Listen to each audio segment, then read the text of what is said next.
Hi friends, मैं परविंद्र खारी। Friends, आज की हमारी गेम है Saint Louis club blood section. वैसे तो फाबियानो क्रुआना यहाँ इस टूर्नामेंट को जीत चुके हैं, नो डाउट अबाउट इट, लेकिन कुछ गेम्स हैं जो बहुत ही रोचक रही इस टूर्नामेंट में। तो फाबियानो क्रुआना का एक मुकाबला है अलीरेजा फिरोजा के साथ। काफ़ी इंटरेस्टिंग गेम है। यहाँ फाबियानो क्रुआना ने E4 के साथ शुरू किया, E5 का रेस्पॉन्स आया यहाँ अलीरेजा का, नाइट F3 हुआ, knight C6, bishop C4, knight F6, then D3, bishop आया C5 स्क्वायर पर, bishop G5, night pin H6, bishop हटाना पड़ा H4 स्क्वायर पर, देन हुआ D6 तो C3, जी के पैनल में गेम ट्रांसपोज हुई, देन हुआ A5 ताकि यहाँ ये बी पॉन आगे पुश ना हो। बिल्कुल, knight at B goes to D2, then bishop गया A7 स्क्वायर पर, A4 हुआ और इसके बाद आया कैसल ब्लैक का H3, देन हुआ G5। और फ्रेंड्स, यहाँ तक चलिए इस गेम में सब कुछ ठीक है। मेरे ख्याल से तो बिशप G3 कोई बुरी ऑप्शन तो थी नहीं, लेकिन यहाँ पर फाबी ने नाइट टेक्स G5 की ऑप्शन को चुना और यहाँ दिया उन्होंने night sacrifice, H takes G5, बदले में 2 पॉन्स मिले, बिशप टेक्स G5। क्यों ऐसा किया?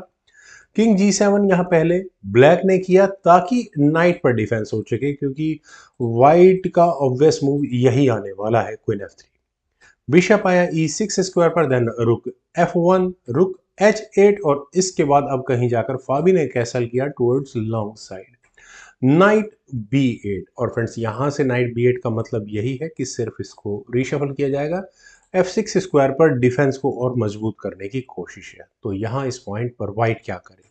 मुझे ऐसा लगता है कि bishop takes C6 better option है। एफ टेक्स C6 होता, कम से कम बिशप एलिमिनेट यहाँ किया जा सकता था, लेकिन यहाँ पहले क्वीन को E2 स्क्वायर पर व्हाइट ने लिया, और ये मैं कहूँगा थोड़ा डिलेड मूव है। इरादा क्या है? क्वीन को हटाने का, F1 को आगे पुश करके रुक की एंट्री इस अटैक में डायरेक्टली शुरू करने का। क्वीन आई E8 स्क्वायर पर, देन हुआ F4 जो सोचा गया था, knight at B goes to D7, यहाँ ब्लैक ने किया एफ टेक्स E5, नाइट गया H7 स्क्वायर पर। फर्दर इससे पहले यहाँ पर कुछ मेटेरियल एक्सचेंज होता, मुझे तो लगता है सही मूव था। खैर, उससे पहले ब्लैक ने अपने नाइट को हटाया बिशप को एलिमिनेट करने के लिए, तो क्वीन H5, यहाँ पर ये डिफेंस अपने बिशप पर फाबी ने कर लिया है। अब दुविधा में यहाँ पर मेरे ख्याल से ब्लैक है कि वो किस तरह से मेटेरियल एक्सचेंज करे। दो ऑप्शंस हैं। पहली ऑप्शन है नाइट एक्स C5 की, और दूसरी ऑप्शन है नाइट एक्स दिस बिशप। अगर यहाँ नाइट एक्स G5 होता है, सपोज ये कैलकुलेशन मैं करके दिखाना चाहूंगा, तो गेम किस तरह से आगे बढ़ेगी? यहाँ मेटेरियल एक्सचेंज हुआ, क्वीन टेक्स G5 चेक के साथ हुआ, किंग F8 स्क्वायर पर गया, देन ई टेक्स D6 होगा। ई टेक्स D6 होने के बाद सी टेक्स D6 मेटेरियल एक्सचेंज होगा, देन D4। अगले मूव में क्या इंटेंशंस होंगी? डी पॉन को आगे पुश करो, बिशप को फंसाने की कोशिश की जाए, यही होगा बेस्ट। तो क्वीन E7 या नाइट को हटाना पड़ेगा वैसे तो मेरे हिसाब से। उसके बाद डायरेक्शन कोशिश की जाएगी, तो क्वीन टेक्स A5। मेरे ख्याल से व्हाइट यहाँ इस पॉइंट पर बेटर रहता, तो शायद इसीलिए अली रेजा ने यहाँ किया नाइट टेक्स C5, और उन्होंने यहाँ इस बिशप को एलिमिनेट करने की कोशिश, या सी फाइल में पॉन्स को डबल कराने की कोशिश मैं कह सकता हूँ। यार, फिलहाल मूव यहाँ पर है फाबी का। फाबी के पास क्या ऑप्शन है? मेरे ख्याल से बेस्ट ऑप्शन, कोशिश तो रहेगी कि ब्लैक का किंग G8 स्क्वायर तक ही धकेला जा सके। चेक देने के पॉसिबिलिटीज है, क्वीन H6 चेक किया जा सकता है, किंग G8 स्क्वायर पर ही जाएगा, दूसरा कोई स्क्वायर होगा नहीं इसके जाने के लिए। तो उसके बाद बिशप F6, और अगले मूव में यहाँ पर ये चेकमेट की थ्रेट होगी। इससे बचने के लिए नाइट टेक्स F6 ही करना पड़ेगा, क्वीन G5 चेक होगा, उसके लिए नाइट बीच में लगा लो, उसके बाद होगा रुक टेक्स F6, और रुक टेक्स F6 होने के बाद क्या होगा? यानी कि यहाँ ये F7 पॉन के साथ दिक्कत है, करना ही पड़ेगा ब्लैक को bishop takes C4, knight takes C4, और नाइट की एंट्री नॉट एग्जैक्टली, मेरे ख्याल से ई पॉन पुश, कुछ इस तरह से ये गेम आगे बढ़ेगी। पर चलते हैं गेम पर।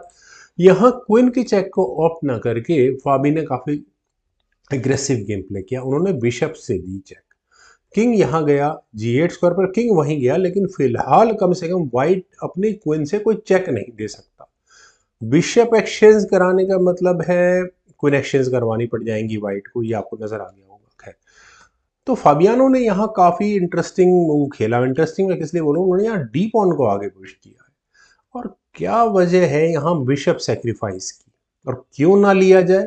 मेरे ख्याल से नाइट का वापिस आना, और यहाँ ये चेक आपको नजर आ रही होगी, लेकिन नाइट एक्स C4 में प्रॉब्लम क्या है? कोई प्रॉब्लम नहीं है। एक्सपेक्ट तो यही किया जाएगा कि वाइट भी नाइट टेक C4 करे।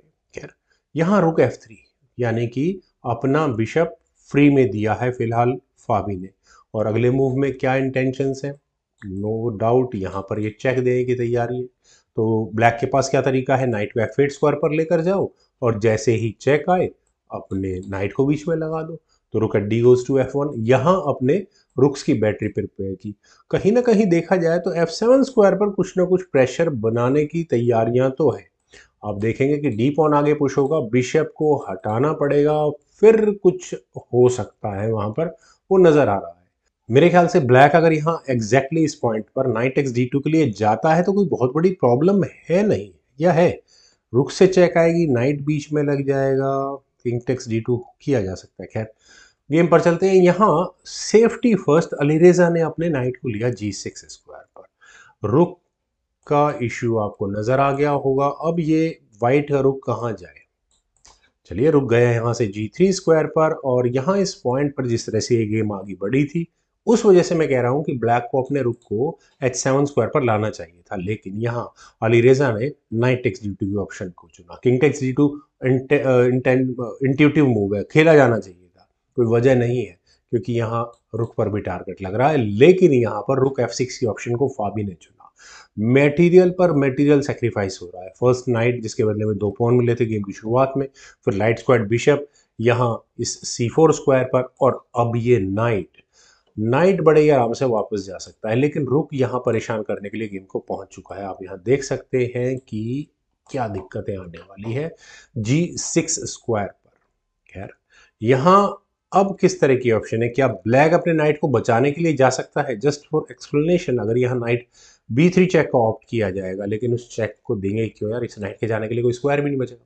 खैर, किंग यहाँ से B1 स्क्वायर पर निकाल देते हैं। देन उसके बाद यहाँ rook takes H6, dark square bishop element access sacrifice दे सकता है ब्लैक, क्योंकि इतना मटेरियल है उसके पास कि थोड़ा बहुत वापस दे दिया जाए तो कोई प्रॉब्लम नहीं है। क्वीन टेक्स H6 होने के बाद बाद बाद बाद नाइट से अगर यहाँ चेक नहीं, क्वीन लगा देते हैं E7 स्क्वायर पर। लेकिन अगर यहाँ से ये गेम आगे बढ़ेगी तो रुक सेक्रीफाइस तो होना ही होना है। एफ टेक्स G6 होने के बाद रुक टेक्स G6, ये अपनी तरह की प्रॉब्लम है। किंग F7 स्क्वायर पर जाएगा और उसके बाद यहाँ चेक देकर क्वीन ली जा सकती है, लेकिन अकेली क्वीन वाइट की कर क्या लेगी इस गेम में, वो भी एक यहाँ पर इशू रहने वाला है। तो यहाँ पहले कर देते हैं D5, बिशप को हटाओ, यहाँ से ये परेशान कर रहा है, बिशप को वापस ही जाना पड़ेगा अपने घर में, उसके बाद किया जा सकता है। खैर फ्रेंड्स, ये तो मेरी कैलकुलेशंस है। मैं चलना चाहूँगा इस गेम में जो यहाँ खेला गया था। अलीरेजा ने यहाँ अपने रुक को लिया H7 स्क्वायर पर, जो मूव मुझे पहले लग रहा था कि ठीक था, कर देना चाहिए था। Rook takes G6 check, finally वो मूव चला गया है। और फ्रेंड्स, अलीरेजा के पास काफ़ी मटेरियल था, थोड़ा बहुत अगर वो वापस दे रहे हैं तो कोई प्रॉब्लम वाली बात है नहीं, दे देना चाहिए था। King H8 was the best option, क्योंकि यहाँ से अगर ये गेम आगे बढ़ती है तो वाइट के पास इस गेम को एंड रिजल्ट तक पहुंचाने का तरीका नहीं है। ज़्यादा से ज़्यादा वो ड्रॉ करा पाएंगे यहाँ से इस गेम को। देखिए, बिशप से चेक दे देते हैं किंग G8 स्क्वायर पर, फिर बिशप को हटाते हैं, किंग वापस घुसा दो H8 स्क्वायर पर, मेरी ड्रॉ ही होगी, इससे ज़्यादा मुझे कुछ नज़र नहीं आ रहा। लेकिन एफ टेक्स G6 होने के बाद प्रॉब्लम्स बढ़ जाती है। कैसे? रुक टेक्स G6 चेक आ गई। अब क्या हो, अब अगर यहाँ किंग H8 स्क्वायर पर गया तो बिशप G7 चेक होगा। आप कहेंगे यार ये तो पहले भी हुआ था, लेकिन किंग जब G8 स्क्वायर पर जाएगा तो बिशप F6 चेक होगा, ये पहले नहीं था।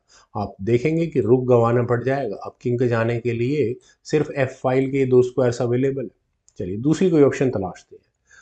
रुक G7, उससे भी वो तो बेकार ही है, रुक G7 पहले आ जाएगा, किंग H8 स्क्वायर पर जाएगा, फिर दोबारा वही रुक G6, और अगले मूव में सिर्फ बिशप हटाना है और ये चेकमेट होगी। फाइनली नाइट से ये करना ही पड़ेगा, क्वीन टेक्स G6 करना ही पड़ेगा। तो ये सारी कैलकुलेशंस को देखते हुए क्वीन टेक्स G6 की ऑप्शन को पहले ही यहाँ पर ब्लैक ने चल लिया है। ऐसा करने के बाद क्वीन टेक्स G6 कौन छोड़ेगा? लेकिन अब जरा गेम के आगे की बात करें तो प्रॉब्लम्स है। किंग H8 स्क्वायर पर ही गया, then queen F6 check, king G8 square पर गया, then queen takes C6 check, king H8 square पर गया, देन क्वीन F6 चेक। अब जरा करते हैं थोड़ा सा आफ्टर मैथ। क्वीन के सामने हम दोनों रुक्स लगा लेते हैं, बिशप के सामने बिशप, यानी कि नाइट जिस पर ऑलरेडी किंग का अटैक है उसे रख के करोगे क्या आप? किंग जब G8 स्क्वायर पर लिया तो फाबी ने यही मूव चला, किंग टेक्स D2, जितना मटेरियल उन्होंने दिया था सूद समेत वापस ले लिया। किस तरह से?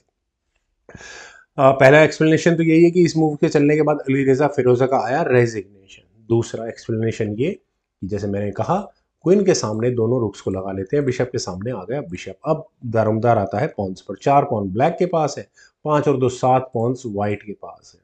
गेम में क्या कर पाएंगे, कुछ खास नहीं हो पाएगा मेरे ख्याल से। इससे अगर गेम आगे बढ़ाएंगे तो ई पॉन पुश अच्छा वर्क कर लेगा, और कुछ करेंगे क्या। एक पासर ई फाइल के अंदर बहुत आराम से निकाला जा सकता है। वेल फ्रेंड्स, बहुत ही अच्छी गेम थी, मुझे उम्मीद है आप सभी लोगों को भी ये गेम जरूर पसंद आई होगी। तो आप लोग इस वीडियो को लाइक करें, शेयर करें, और मेरे इस यूट्यूब चैनल चेस गुरु को प्लीज़ सब्सक्राइब ज़रूर करें। आपके कमेंट्स का मुझे बेहद इंतजार रहेगा। Thank you for watching and bye for now.